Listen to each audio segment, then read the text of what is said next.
Hey everyone, welcome back. Listen, before we get into it, just take a second. If you've had a long day, or if you're stressed out about work or school or whatever, just let it go for a minute. Seriously, grab a drink. I've got my tea here. Maybe grab a snack, get under a blanket, get comfy. If you're winding down for the night, this story is, well, it's honestly perfect for that late night headspace.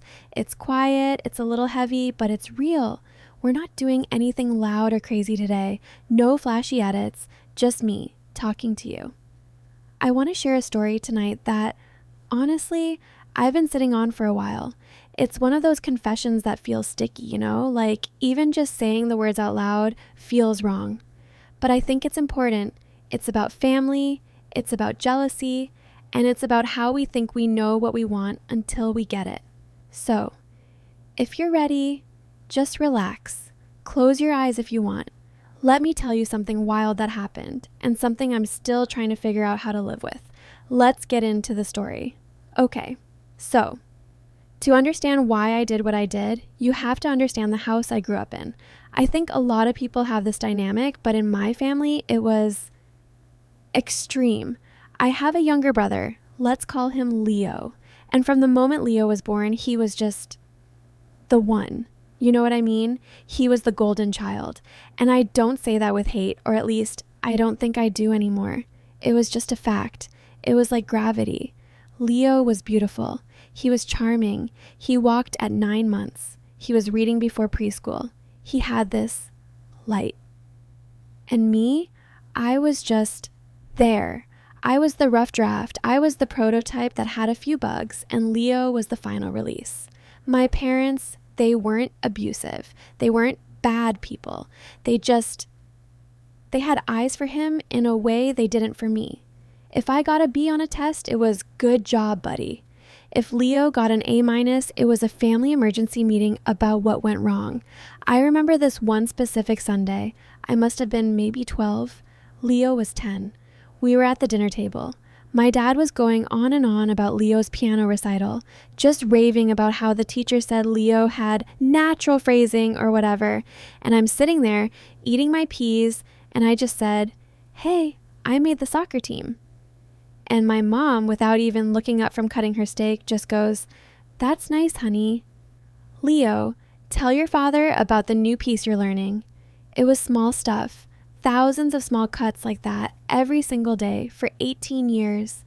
You grow up feeling like a ghost in your own house. And the worst part is you can't even be mad at your brother because Leo was nice. He really was. He looked up to me. He wanted to play video games with me.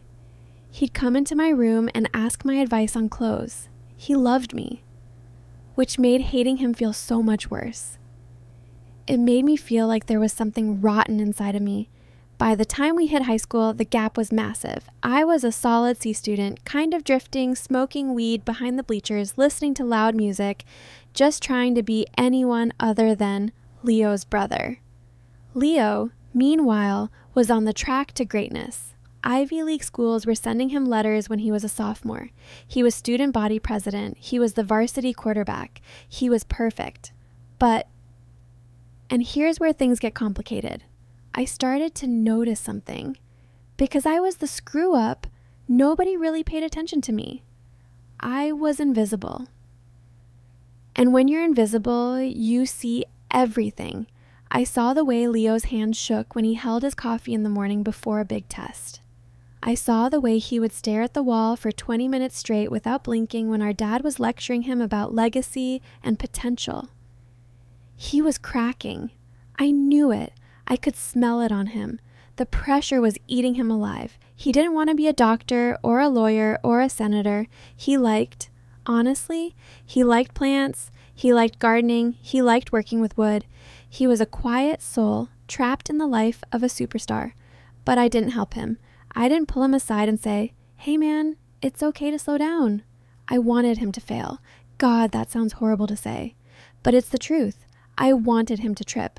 I wanted the golden child to fall on his face, so maybe just for 1 second, the spotlight would shift. Or maybe just so I wouldn't feel so alone in being a disappointment. Fast forward to Leo's senior year. This is the part I've never told anyone. Not my therapist, not my ex-girlfriend, nobody. It was college application season. The stress in the house was physical. You could feel it in the air, thick and heavy. My parents were obsessed. It was Harvard, Yale, Stanford, or bust. Leo was applying to this very specific, prestigious scholarship program.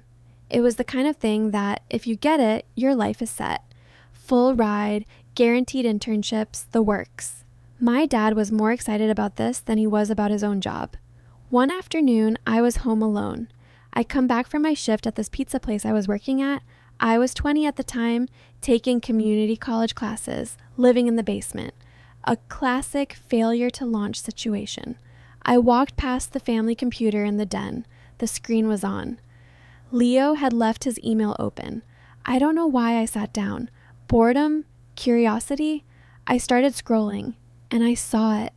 An email from the scholarship committee. It had come in about an hour ago. The subject line was, "Interview scheduling. Action required." I opened it. It said they wanted to interview him that Friday, but, and this was the kicker, he had to confirm the slot by 5 p.m. that day, or they would move to the next candidate on the wait list. I looked at the clock. It was 3:45 p.m. Leo was at soccer practice. He wouldn't be home until 5:30. He didn't have a smartphone back then. This was a while ago when data plans were expensive and our parents were strict about phones. He didn't know the email was there. I sat there staring at the screen, the cursor blinking. All I had to do was nothing, just walk away. If I did nothing, he'd miss the deadline. He'd lose the scholarship. But then I thought about my dad. I thought about the dinner table. I thought about how they looked at him like he was the sun and me like I was a shadow. And a dark, ugly thought crept in. If he doesn't get this, maybe he'll stay home. Maybe he won't be so perfect. Maybe dad will finally yell at him. But that wasn't enough. I wanted to make sure. I moved the mouse. I clicked delete. Then I went into the trash folder and I clicked delete forever. I can still feel the plastic of the mouse under my hand. I can hear the click. It was so quiet. Just click. And his future was gone. I closed the browser. I went downstairs to the basement. I put on my headphones and I played video games.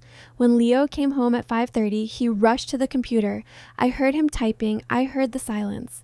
Then I heard him running up to my parents' room. "I didn't get it," he said. His voice was shaking. "They haven't emailed me. I must not have made the cut." My dad said, "Check your spam folder. Check again." "I did," Leo said. "There's nothing." I sat in the basement listening to the floorboards creak above me, and I felt this cold, hard rock in my stomach. I thought I would feel triumphant.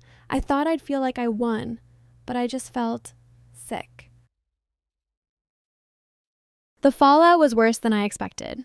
Leo didn't just lose the scholarship. It broke his confidence. He started second-guessing everything. He thought he wasn't good enough. He thought he had failed on his own merit. He got into other schools, sure, but the spark was gone. He went to a state university about 2 hours away, still a great school, but not the Ivy League dream my parents had mapped out. And that's when the spiral started. Without the structure of being the golden child, without that perfect path laid out for him, Leo didn't know who he was. He started partying. Hard. He stopped going to classes. I was watching this happen from the sidelines. I had moved out by then, got a slightly better job, was starting to get my own life together. But I'd get calls from my mom crying, saying Leo was failing his classes, saying Leo got caught with pills. Every time she called, I felt that click of the mouse. Click. I did this. I broke him. He dropped out his sophomore year. My dad basically disowned him for a while. It was ugly. Screaming matches in the driveway. Leo looking pale, skinny, eyes hollow. And the twisted part? As Leo fell, I started to rise. It's like the family only had room for one good son. Since Leo was the mess now, my parents started looking at me differently. I finished my degree. I got a corporate job in logistics. I started wearing suits. I cut my hair. Suddenly, at Sunday dinner, my dad was asking me about my week. My mom was bragging to her friends about my promotion. "Oh, you know," she'd say on the phone, "Leo is finding himself. Blech. My name, he's doing so well. He's a manager now. I got everything I ever wanted. I was the favorite. I was the reliable one. I was the one they were proud of. And every single compliment felt like ash in my mouth because I stole it. I stole it from my brother by sabotaging him when he was 17 years old. I tried to help him out of guilt.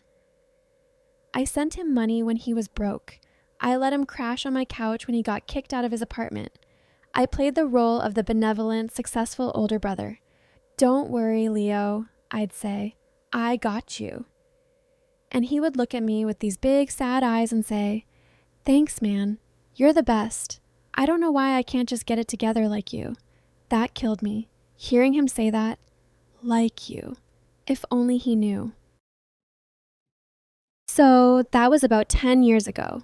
For a long time, I lived with this heavy, secret guilt. I felt like a fraud. I was climbing the corporate ladder, making 6 figures, driving a nice car, dating nice people. But I felt hollow. I hated my job. Honestly, I hated the pressure. I hated the expectations. I realized that being the golden child actually sucks. It's exhausting. You have to maintain this image constantly. You can never mess up. Meanwhile, Leo kind of disappeared for a bit. He moved out west. We texted, but we didn't talk much. He was working odd jobs, bartending, construction, landscaping. I worried about him constantly. I thought he was out there suffering, living in squalor because of me.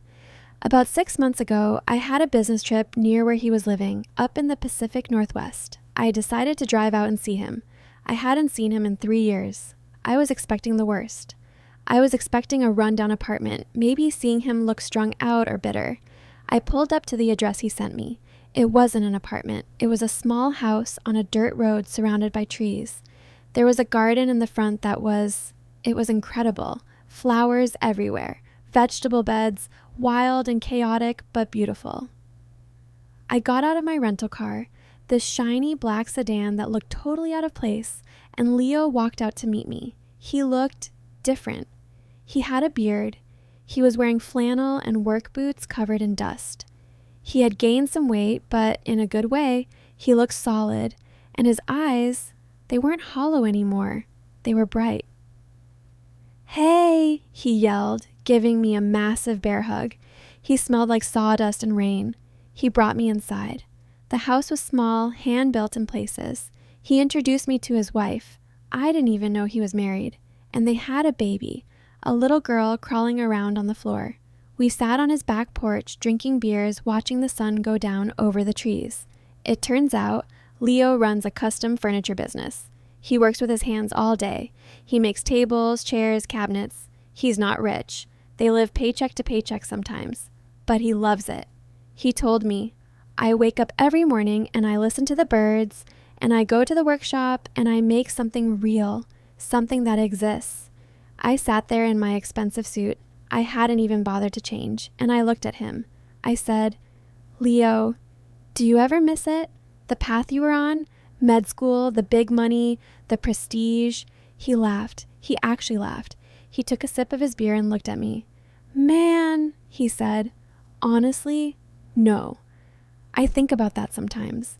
If I had gotten that scholarship, if I had gone to that Ivy League school, I think I would have killed myself." My heart stopped. He continued. "I was so miserable back then. I was doing it all for mom and dad. I didn't want any of it, falling apart, failing. It was the best thing that ever happened to me. It forced me to stop. It forced me to find out what I actually liked. If I hadn't crashed and burned, I'd be stuck in some office right now, miserable, wearing a tie, probably divorced." He looked at me, and then he looked at my suit. And for a second, I saw a flash of pity in his eyes. "I'm lucky," he said. "I got out. I feel bad for the people who get stuck in the trap of always having to be successful." So, yeah, that's the story. I don't know if there's a moral there. Maybe it's that you should be careful what you wish for. Or maybe it's that we have no idea what success actually looks like until we're staring it in the face. I am still working the corporate job. I'm still the good son. but I've started looking at woodworking classes on the weekends. I bought a plant for my apartment. It's a start, I guess. Anyway, thanks for listening, guys. It feels good to finally get that off my chest, even if it's just to strangers on the internet. Let me know what you think in the comments. Would you have told him? Do you think I'm a monster, or did fate just do its thing? I read everything, so let me know. Take care of yourselves. Don't be too hard on your siblings, and don't be too hard on yourselves. Sleep well if you're heading to bed. I'll catch you in the next one. Make sure to leave a like on the video. I really put a lot of time into the videos, and I recently quitted my job to do these videos. It will mean a lot for me. I love you.